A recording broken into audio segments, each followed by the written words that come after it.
one of the things that Maya and I found when we were writing this paper, we were looking at the discourse that precedes genocide in genocidal states. And the enhancement of a sense of victimization on the part of one of the groups, usually the group that's going to commit the genocide. First of all, their sense of being victims is much heightened by the demagogues who are trying to stir up this sort of hatred. So they basically say, look, you've been oppressed in a variety of ways, and these are the people who did it, and they're not going to stop doing it, and this time we're going to get them before they get us. It's something like that. And so there's something very pathological about the enhancement of victimization, which is, well,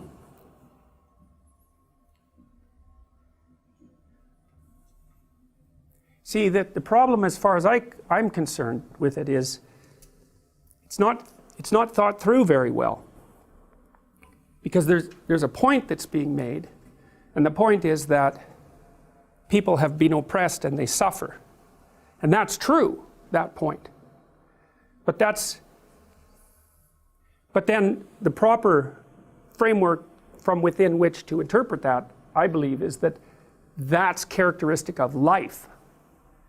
You can't take it personally in some sense, and you can't divide the world neatly into perpetrators and victims, and you certainly can't divide the world neatly into perpetrators and victims and then assume that you're only in the victim class, and then assume that that gives you certain, like, access to certain forms of redress, let's say. It gets dangerous very rapidly if you do that sort of thing. So, for example, one of the things that characterized the Soviet Union, and this was particularly true in the 1920s, but afterwards, so the Soviets were very much enamored of the idea of class guilt.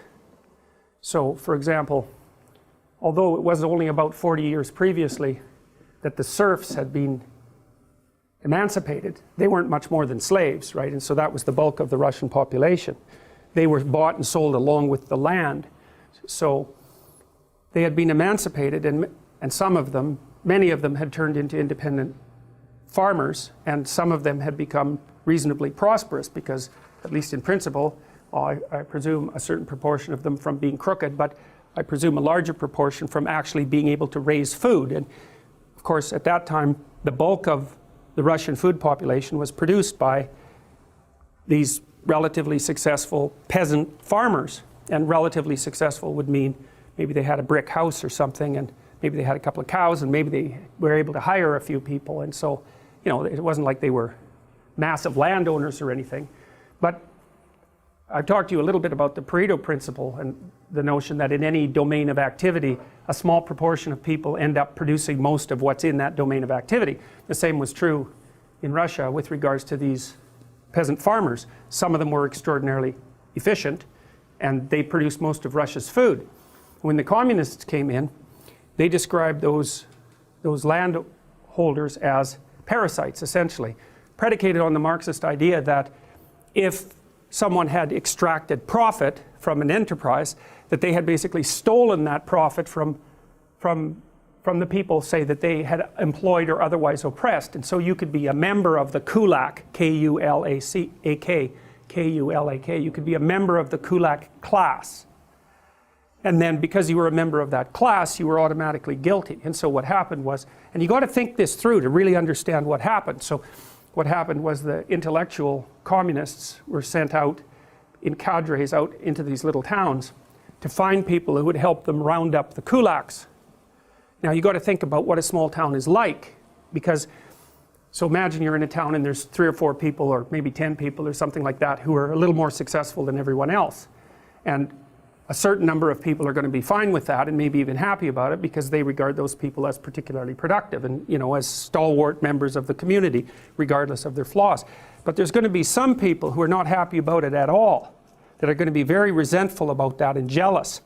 And so those are going to be people whose characters, I would say, are of the less positive type.